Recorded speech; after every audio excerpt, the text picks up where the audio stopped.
Dígale: Padre, gracias. Te doy gracias, Señor, porque eres bueno, eres un Dios que nos amas. Gracias por permitirme llegar aquí, Señor, este día, a tu día, el día del Señor. Hoy nos gozaremos y nos alegraremos, Señor, porque tu palabra es vida, Señor. Así que dame vida. Yo quiero recibir tu vida mediante la palabra. Quiero recibir transformación mediante tu palabra, Señor.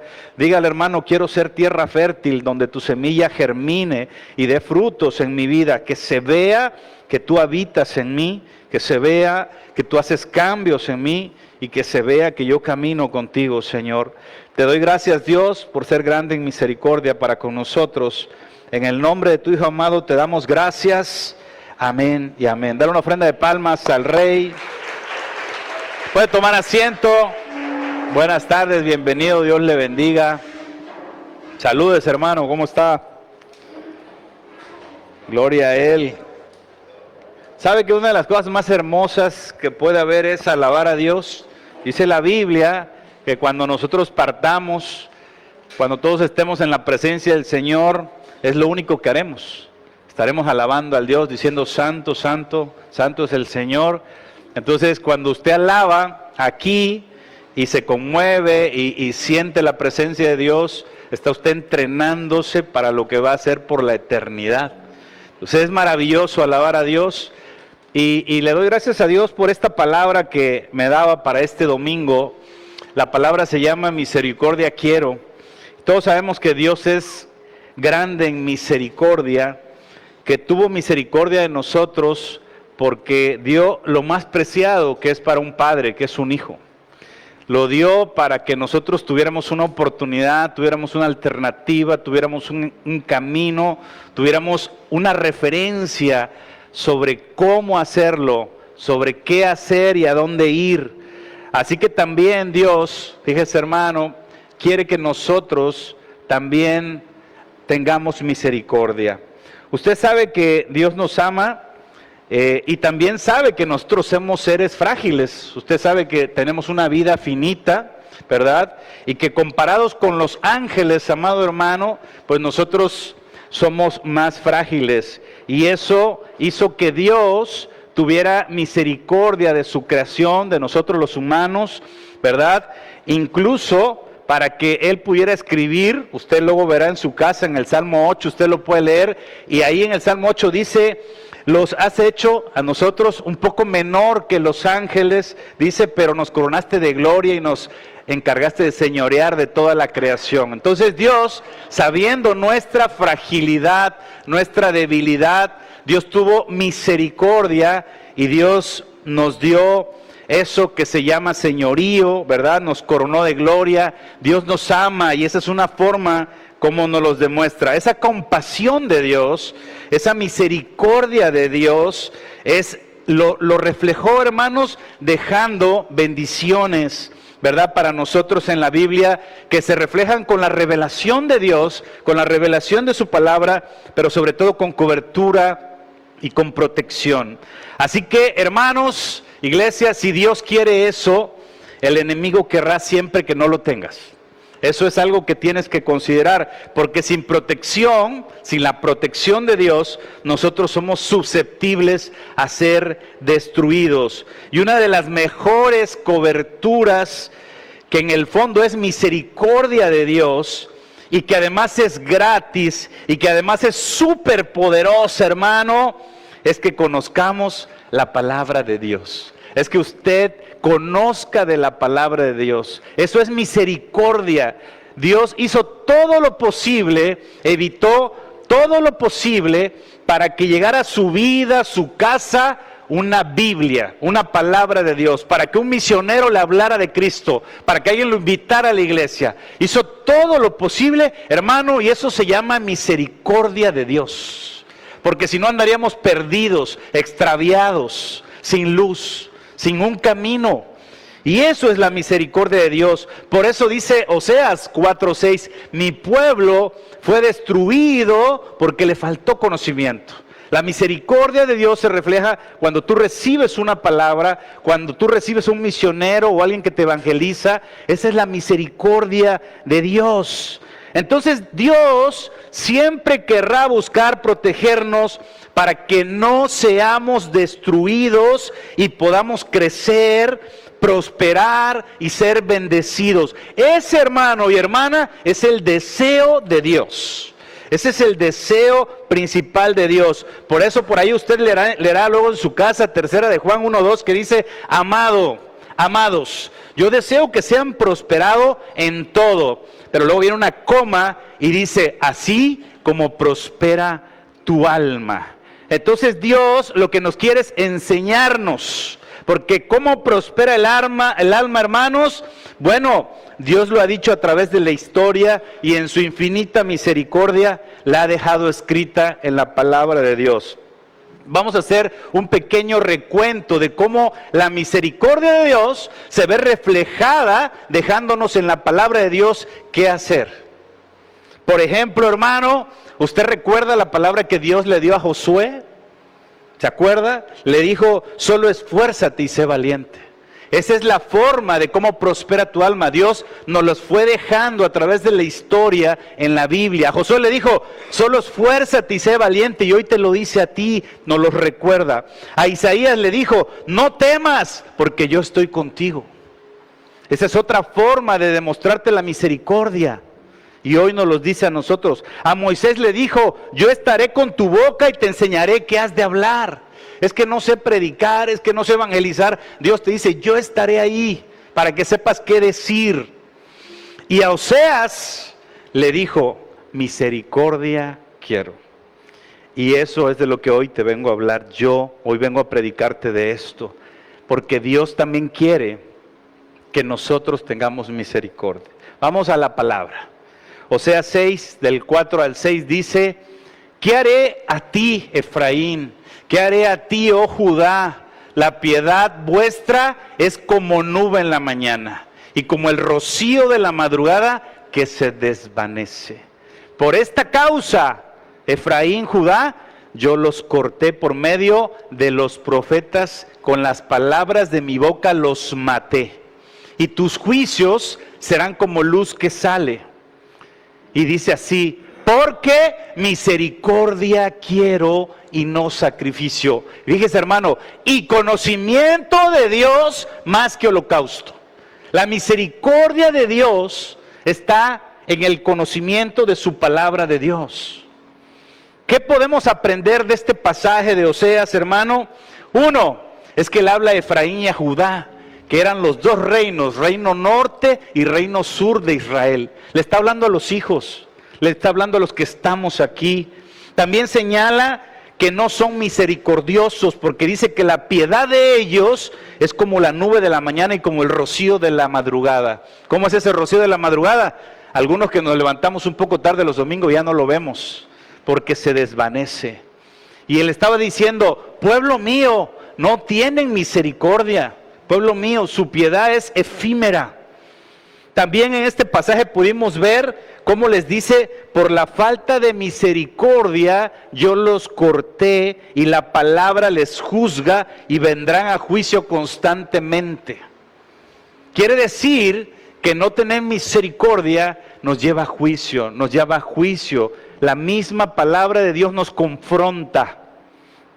Y al final dice que es lo que realmente quiere de nosotros, que nosotros tengamos misericordia. Por eso es que Dios me revelaba esta palabra. Ahora, ¿qué significa misericordia, amados hermanos? En el diccionario, la palabra misericordia significa virtud que inclina el ánimo a compadecerse de los sufrimientos y miserias ajenas. Lo opuesto a misericordia es crueldad, impiedad e injusticia. Ahora, ¿se ha preguntado, hermano, si la palabra dice misericordia quiero? Si Dios nos dice que quiere misericordia, yo le preguntaba a Dios: ¿y por qué quieres que tengamos misericordia? Y Dios me respondía con dos cosas. La primera, dice, es porque muchos no saben qué hay detrás del que no tiene misericordia. Y lo segundo es porque también muchos no saben cuál es la consecuencia del opuesto a la misericordia. Entonces es necesario, como dice Oseas 4:6, que mi pueblo tenga ese conocimiento. Y eso es lo que hoy te vengo a hablar. ¿Qué hay detrás? ¿Qué hay detrás que no sabemos, hermano? Fíjese bien, hermano. Cuando no hay misericordia es, y guarda este concepto que Dios me revelaba, por la suposición de justicia. Cuando alguien no es misericordioso es porque supone una justicia. Suposición de justicia es decir que creemos que tenemos la razón. Esa es la esencia de la falta de misericordia. No le habló de Cristo, quiero decirle algo, que esa falta de misericordia y suposición de juicio, yo te la vengo a mostrar en ejemplos que posiblemente te ayuden a entender cómo es lo opuesto a la misericordia, es la suposición de justicia mía. Fíjese, muchas veces nosotros decimos, no le voy a hablar de Cristo a esta persona porque es un político, no le voy a hablar de Cristo a esa persona porque toma, porque se droga, porque es infiel, no le voy a hablar de Cristo porque esta persona ya está perdida. Suposición de juicio, no va por ahí. O tal vez hay personas que les pasan y dicen, ¿sabes qué? Yo no voy a evangelizar a esta familia o a estas personas o a esta colonia o a este grupo de personas porque son un poco peligrosos, no me vaya a ir mal. Suposición de juicio. También por ahí hay cosas cuando dicen, ¿sabes qué? Yo no voy a servirle a Dios porque como lo hacen no me gusta y yo creo que lo están haciendo mal.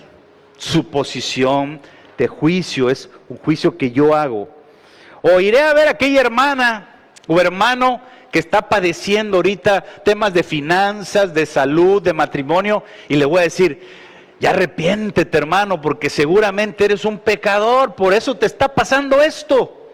Arrepiéntete, mira, la estás regando, seguramente algo hiciste mal. Suposición de juicio. Y eso no es lo que quiere Dios. La suposición de juicio tiene también, viene con querer torcer la ley de Dios a nuestro favor, a que nuestro juicio nos dé la razón ante lo que pensamos y creemos. Imagínate, hermano, alguien que quiera torcer la ley de Dios a su favor. Le puse muchos ejemplos, pero imagínate un ladrón que diga, voy a orar antes de robar y todo lo puedo en Cristo que me fortalece. Seguro voy a poder robar ese banco. Eso sería suposición de juicio. A lo mejor esto es muy drástico, pero es para entenderlo. Esa suposición de juicio nos lleva a no tener misericordia por la otra persona y a dejar de hacer muchas cosas, hermano. Muchas cosas. ¿Y cuál es el origen de esto, hermano? También está en la Biblia. Esta era una revelación que Dios me daba para esta predicación. Este es el origen, hermano. Una suposición de justicia en el Génesis 3, 4, 5. Dice la palabra, entonces la serpiente dijo a la mujer, que era Eva, no moriréis cuando comas de ese fruto, sino que sabe Dios que el día que comas de él, serán abiertos los ojos y seréis como Dios sabiendo el bien y el mal. ¿Sabe una cosa, hermano? Esta era una suposición de justicia. Era algo que Satanás plantó en Eva, diciendo, esto es lo correcto, no lo que dice Dios. ¿Están conmigo, hermanos? Eso se llama suposición de justicia, lo que yo creo o lo que yo pienso. Y Eva, al igual que usted y yo, sabemos lo que dice la palabra de Dios, el mandamiento de Dios, ¿verdad? Pero ella creyó en otra interpretación de la justicia, es decir, la suya, ¿verdad? Y creó su propio juicio. Y vea usted cómo lo ve aquí. Esto dijo Eva, es la suposición de su juicio. Y vio la mujer que el árbol era bueno para comer y que era agradable a los ojos y árbol codiciable para alcanzar la sabiduría. Y tomó de su fruto y comió y dio también a su marido, el cual comió así como ella. Ella supuso, esto es bueno, esto me conviene, tengo la razón de lo que supongo. ¿Está conmigo? Eso se llama suposición de justicia. Ese es el origen y por eso Dios me mostraba y me revelaba esta palabra. Porque a veces no sabemos lo que hay atrás, no sabemos lo que está allá, desconocemos que aquí hay un fundamento, ¿verdad? aquí hay un fundamento. La suposición de justicia trae atrás a un rebelde, que primero convenció a dos, Adán y Eva, y luego convenció a una tercera parte de los ángeles del cielo, y eso mismo hasta el día de hoy hace aquí en la tierra. Quiere que tú y yo seamos juiciosos, quiere que tú y yo hagamos una oposición o una posición de lo que nosotros creemos, pero que se contrapone a lo que dice la palabra de Dios. Y como Él también quiso su suposición, sentarse en el trono de Dios, ¿verdad? Y juzgar como Dios, queriendo ser Dios, a eso nos invita muchas veces, a que digamos, así no está bien, esto no es correcto. Por eso no le doy al del semáforo, porque seguramente se lo va a meter en drogas. Suposición de justicia. Suposición de justicia. ¿Cuáles son las consecuencias? Yo le decía dos cosas. Uno es lo que no sabes atrás y otro es las consecuencias. La consecuencia es llevarte a juicio a ti y a mí y dejarte sin la protección de Dios. Vea lo que dice la palabra en Mateo 7 del 1 al 3. Dice, no juzgues para que no seas juzgado, porque con el juicio con el que juzgas serás juzgado y con la medida que mides serás medido. Dice, ¿y por qué miras la paja que está en el ojo de tu hermano y no echas a ver la viga que está en tu propio ojo? Y sabe, hermano, la Biblia también, usted lo leerá en su casa, nos recuerda que nadie es juez más que Dios. En Santiago 4, ¿verdad? Dice, uno solo es el dador de la ley, que puede salvar y perder. Pero nos dice a todos, pero tú, hermana, hermano, tú, ¿quién eres para que juzgues a otros? Esa es la parte que se opone a la misericordia, la suposición de un juicio propio. ¿Están conmigo, hermano? Juzgar nos hace pecar y querer, como Satanás, sentarnos en la posición de Dios.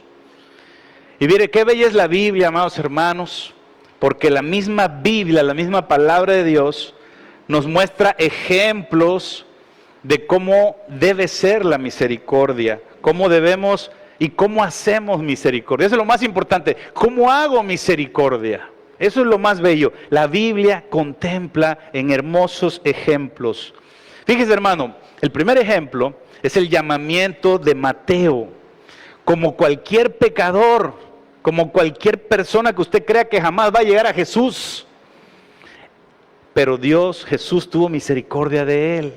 Y eso es lo que hoy nos invita el Señor. Vamos a leer este pasaje y aprendamos de él. Mateo 9, del 9 al 13 dice, pasando Jesús de allí, vio a un hombre llamado Mateo, que estaba sentado al banco de los tributos públicos, y le dijo, sígueme. Y se levantó y le siguió Mateo, y aconteció que estando él sentado a la mesa en la casa, he aquí que muchos publicanos, ¿y qué? Pecadores, que habían venido, se sentaron juntamente a la mesa con Jesús y con sus discípulos. Cuando vieron esto los fariseos, dijeron a los discípulos una suposición de juicio. ¿Por qué come tu maestro con los publicanos y pecadores? ¿Por qué va? ¿Por qué y hace eso? Al oír esto Jesús, esta es la enseñanza para todos nosotros. Al oír Jesús le dijo, los sanos no tienen necesidad de médico, sino los enfermos. A veces nos detenemos en no predicarle la palabra a alguien que creemos que es pecador, que creemos, pero esa persona necesita de tu misericordia, que le lleves la palabra de Dios. Y Jesús le dice, id pues y aprender lo que de verdad significa misericordia quiero, y no sacrificio, porque no he venido a llamar a los justos, sino a los pecadores al arrepentimiento. Así que cada vez que nosotros digamos, ay, no le voy a hablar a este hermano o a esta hermana o a esta persona porque es un pecadorzote. Eso quiere el Señor. Hermano, eso quiere, misericordia quiere para con ese pecador. Y es lo que Dios me mandó a predicarte esta tarde. Amado hermano, el evangelismo es misericordia de la que quiere Dios. Recordemos a Jonás, cuando Dios lo mandó a predicar a Nínive. Era una nación pecadora, era una nación perversa, era una nación sangrienta. Y Jonás no quería, se fue para otro lado. Evangelismo es misericordia. Dice la palabra en Mateo 9, 35, 36, recorría Jesús todas las ciudades y aldeas, enseñando en las sinagogas de ellos y predicando el evangelio del reino y sanando toda enfermedad y toda dolencia en el pueblo. ¿Qué hacía Jesús? Enseñaba, porque el conocimiento de la palabra de Dios es también misericordia, hermano. Y al ver las multitudes, fíjese bien, y al ver las multitudes, Jesús tuvo compasión de ellas, porque estaban desamparadas y dispersas como ovejas que no tienen pastor. Esa es la visión del evangelismo. Esa es la misericordia de Dios cuando usted ve a un evangelista. Ahí está la misericordia de Dios, porque hay gente hoy que está desamparada y sin pastor y dispersos. Allá afuera están. Hace falta que nos activemos nosotros y que tengamos esa misericordia para pensar, hermano y hermana, hay personas que están sufriendo hoy que necesitan que les hables de Jesús. Hay personas que están sí en pecado, pero necesitan que les hables de Jesús. Que sepan que hay otra alternativa en este mundo, que no solo el abogado, el contador, el psicólogo, el médico, que hay otra alternativa que es sobrenatural y poderosa que se llama Jesús. Pero ¿cómo van a saber de la palabra si no se la llevamos nosotros? El evangelismo es misericordia, hermano. Es tu misericordia mostrada a las almas perdidas, aquellos que no conocen. Y el 14 de junio tenemos evangelismo. Así que si usted quiere tener misericordia con las personas de Mandinga, acompáñenos el 14. Vamos a hacer bulto. Vamos a todos unirnos, a ir por esas personas. Piense usted, allá hay alguien que necesita de Jesús. Vamos por ellas. Eso es misericordia quiero, dice Dios. Misericordia quiero, hermano. Hay otra cosa que también nos puede enseñar, que es la misericordia. Mira, hermano, sabiendo que hay hambre de la palabra de Dios y que tú hagas lo necesario para alcanzar almas, está bien. Dice la Biblia, a mí me queda muy marcado, cómo David danzaba y brincaba como loco y lo criticaba a su esposa, pero él decía es para glorificar a Dios. Y sabe que Pablo se hacía judío para alcanzar judíos. Se hacía como los de la ley para alcanzar a los de la ley. Se hacía los que andaban sin la ley para alcanzar a los que andaban sin ley. Y se hacía, dice Pablo, de todo para aunque sea alcanzar a alguien que se salvara. Y a veces nosotros criticamos la forma, cuando finalmente lo que importa es el fin. La forma no es, sino el fin. Eso es misericordia. Y yo te lo muestro con un pasaje de la Biblia también que nos enseña. Mateo 12, del 1 al 7, dice la palabra, en aquel tiempo iba Jesús por los sembrados en un día de reposo. Y sus discípulos tuvieron hambre y comenzaron a arrancar espigas y a comer. ¿Qué andaba haciendo Jesús con sus discípulos, hermanos? Enseñando la palabra de Dios. Pero les dio hambre. Son las formas. ¿Y cuál es el fin? Enseñando la palabra de Dios.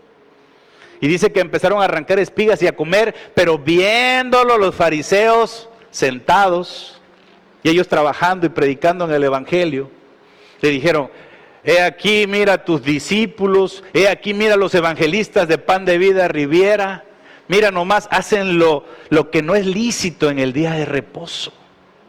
Son las formas. Pero el fin es que andaban predicando la palabra de Dios. Y los fariseos sentaditos en el clima. Pero él les dijo, ¿no habéis leído lo que hizo David cuando él y los que con él estaban tuvieron hambre? ¿Cómo entró a la casa de Dios y comió los panes de la proposición?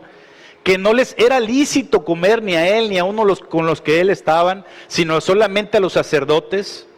¿O no habéis leído la ley como cuando en el día de reposo los sacerdotes en el templo profanan el día de reposo y son sin culpa? Pues os digo que uno mayor que el templo está aquí. Y si supieses qué significa misericordia quiero y no sacrificio, no condenarías a los inocentes. No verías las formas, verías el fin. ¿Está conmigo, iglesia? Amén, amén. Eso es misericordia. Otra cosa que es muy común, y les decía, es que muchas veces vemos a un hermano, a una hermana emproblemados o emproblemadas.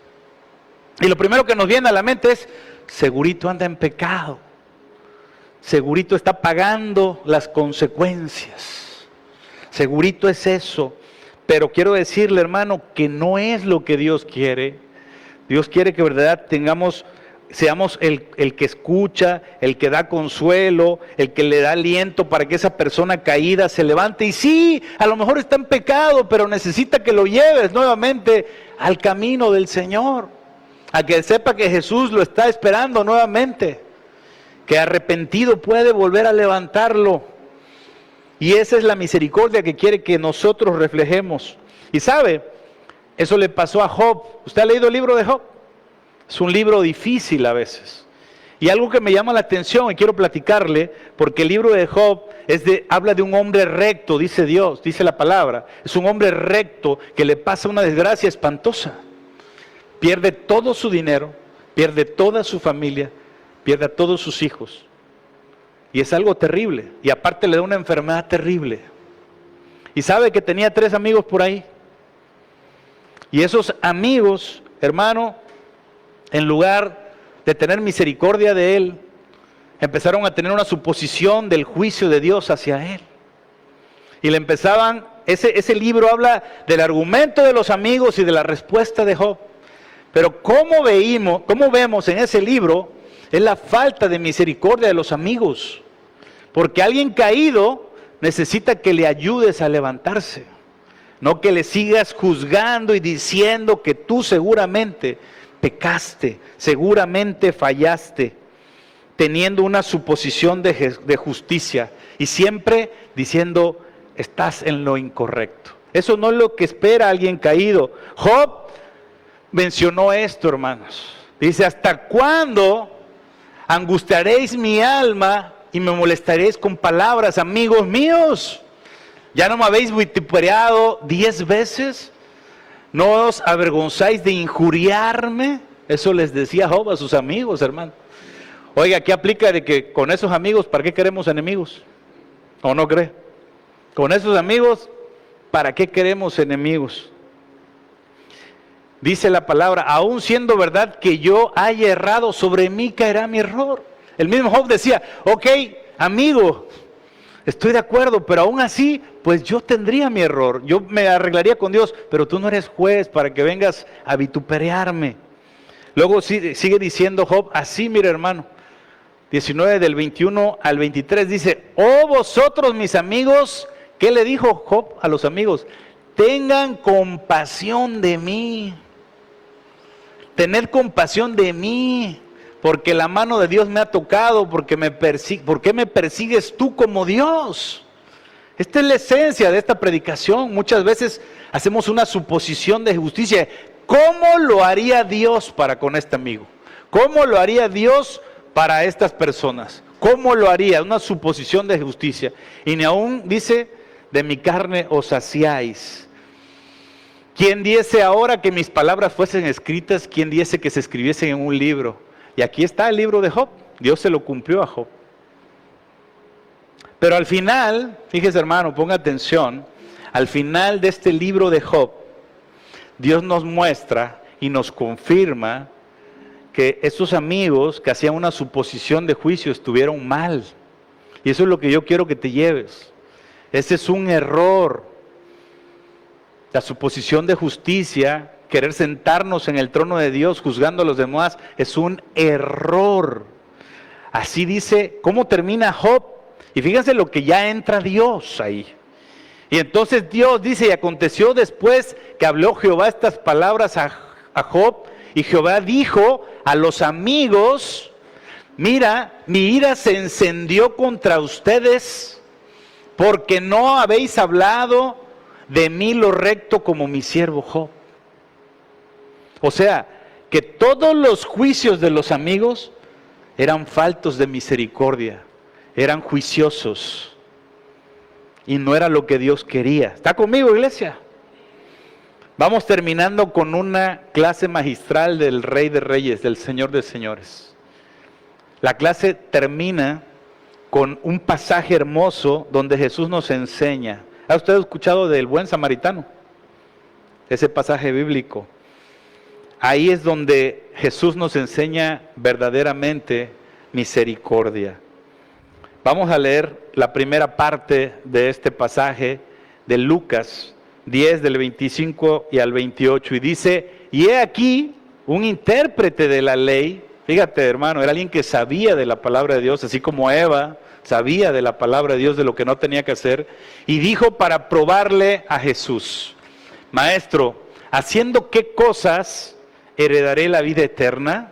Él le dijo, ¿qué está escrito en la ley o cómo lees? Cuando yo leía esa porción de la Biblia, yo decía, Jesús le estaba diciendo, la verdad es que nada más lo lees, pero no se te queda. O sea, no estás tomando verdaderamente la esencia de la palabra de Dios. Y entonces dice el 27, aquel respondiendo dijo, amarás al Señor tu Dios con todo tu corazón, con toda tu alma y con todas tus fuerzas y con toda tu mente y a tu prójimo como a ti mismo. O sea, le estaba diciendo, yo me sé la palabra de Dios. Tengo años predicando la palabra de Dios. Tengo años leyendo la Biblia, yo me la sé. Y le dijo, bien has respondido, haz esto y vivirás. Pero él queriendo justificarse, esa persona queriendo justificarse a sí mismo, le preguntó a Jesús, a ver, ¿y quién es mi prójimo? ¿A quién debo de ayudar? Que eso nos pasa muy a menudo a nosotros queriendo justificarnos con nuestra verdad. Pero la enseñanza de Jesús es magistral y es para todos nosotros esta tarde. Lucas 10, del 30 al 37 dice, respondiendo Jesús dijo, un hombre descendía de Jerusalén a Jericó y cayó en manos de ladrones, los cuales le despojaron e hiriéndole se fueron, dejándole medio muerto. Había un hombre ahí, tirado, necesitado. A lo mejor transfórmelo usted con alguien que le está esperando, que pase usted por su casa y le lleve la palabra de Dios. Véalo así, ¿verdad? Y aconteció que descendió, ¿qué dice ahí, hermano? Un sacerdote. Por aquel camino vino y viéndole, pasó de largo. Dijo, no lo voy a atender porque sabe que los sacerdotes tenían prohibido tocar a las personas que habían muerto. Eran inmundos. Y esos a veces son cosas que nos detienen de la misericordia, hermano. Son cosas que a veces se sobreponen a lo que Dios quiere. Luego, asimismo, un levita, o sea, es decir, de los que trabajaban en el templo, llegando cerca de aquel lugar, viéndole, pasó de largo. Segundo, gente que conocía de la palabra de Dios, no hizo caso, no hizo misericordia. ¿Por qué? Por la suposición de justicia, por el juicio que ellos se hacían. Pero un samaritano, que quiero decirle que esos samaritanos eran personas que no tenían una buena relación con el pueblo de Israel, que iba de camino, vino cerca de él y viéndole, ¿qué dice la palabra, hermanos? Fue movido a misericordia. Y acercándose, vendó sus heridas, echándole aceite y vino y poniéndole en su cabalgadura, lo llevó al mesón y cuidó de él. Otro día al partir sacó 2 denarios y los dio al mesonero y le dijo, cuídamele, y todo lo que gastes de más, yo te lo pagaré cuando regreses. ¿Quién pues de estos 3 parece que fue el prójimo del que cayó en manos de ladrones? Él dijo, el que usó de misericordia con él.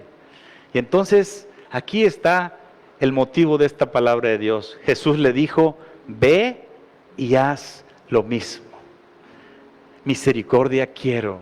Eso es lo que hoy te viene a predicar el Señor, de lo que hoy te viene a hablar el Señor. Misericordia quiero. Entonces, Dios en su infinita misericordia nos dio a Jesús, pero Él quiere que nosotros seamos movidos a misericordia porque es necesario que nosotros aprendamos esto. Así que, hermano, yo quisiera que si usted ha recibido esta palabra, se pusiera de pie. Quiero que orar por usted, ¿verdad? Vamos a orar. Porque ¿sabe qué, hermano y hermana? Dios quiere una iglesia que se parezca a Jesús. Una iglesia que tenga misericordia. Una iglesia que tenga misericordia por las almas perdidas que no conocen de Dios. Una iglesia que vaya por aquellos que están en las tinieblas. Una iglesia, ¿verdad?, que vende a aquel que está lastimado. Una iglesia que cure a aquellos que están lastimados, que consuele a aquellos que están lastimados y que cuide de ellas. Esa es la iglesia que quiere Dios. Ese es el trabajo que Dios nos dio y además ese es un trabajo que Dios paga y paga bien. Así que la labor de nosotros, hermanos, es ser una iglesia conforme al corazón de Dios. Hermano, hermana, si nuestro Señor Jesús dijo, no he venido a juzgar, sino a salvar al mundo, a lo que se ha perdido. Si Dios es clemente y misericordioso, si Dios es lento para la ira y grande en misericordia, por eso Dios quiere que nosotros seamos igual a Él. Así que vamos a orar, hermanos, para que Dios nos perdone, para que Dios nos ayude y Dios abra nuestros ojos esta tarde y que podamos tener también esa misericordia para aquellos que necesitan. Padre, te damos gracias, Señor. Te damos gracias, Padre, porque hoy sabemos, Señor, qué es lo que tú anhelas. Padre, te pedimos que quites todo juicio delante de nuestra mente, Señor. Que quites todo aquello que no es más que diabólico, Señor. Que nos detiene a hacer misericordia. Que nos detiene a hacer lo bueno y lo correcto. Que nos detiene a hacer evangelismo, a servirte. Que nos detiene a darle la mano al caído. Porque hacemos juicio, porque Satanás así nos ha soplado en el oído, que no le demos al que está necesitando, porque seguramente lo va a ocupar de una manera correcta. Señor, echamos fuera todo ese tipo de pensamientos, Señor, y nos llenamos de ti, de tu pensamiento, de la mente de Cristo. Nos llenamos de esa misericordia que tú tuviste para con nosotros, que aún siendo más débiles que los ángeles nos pusiste a señorear. Que aún, Padre, sabiendo que fuimos pecadores, diste a tu Hijo en la cruz para salvación nuestra, Señor. Esa es la misericordia, Padre. Y así como el buen samaritano, Señor, a pesar de la religiosidad, de los atavíos, de las estructuras mentales, Señor, de la crítica, Señor, que pongamos antes que todo la misericordia por aquellos que están perdidos, Señor. Ayúdanos a ser como tú quieres. Somos imperfectos, lo sabemos. Pero ayúdanos a cambiar a partir de hoy. Ayúdanos a ser como tú quieres que seamos, Señor. Por eso, hoy te alabamos, Señor, y te bendecimos y agradecemos tu amor. Esta alabanza, hermanos, que quiero que alaben, por favor, Gabriel, ponla. Es una alabanza que habla precisamente de aquellos que a veces hemos perdido el rumbo, el camino.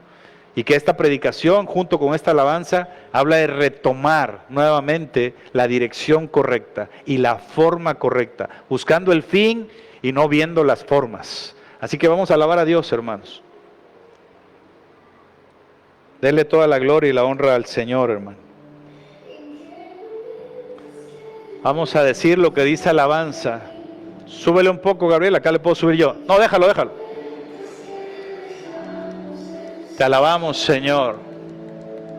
¿En qué momento el corazón volvió frío? Le decimos, oh Padre nuestro.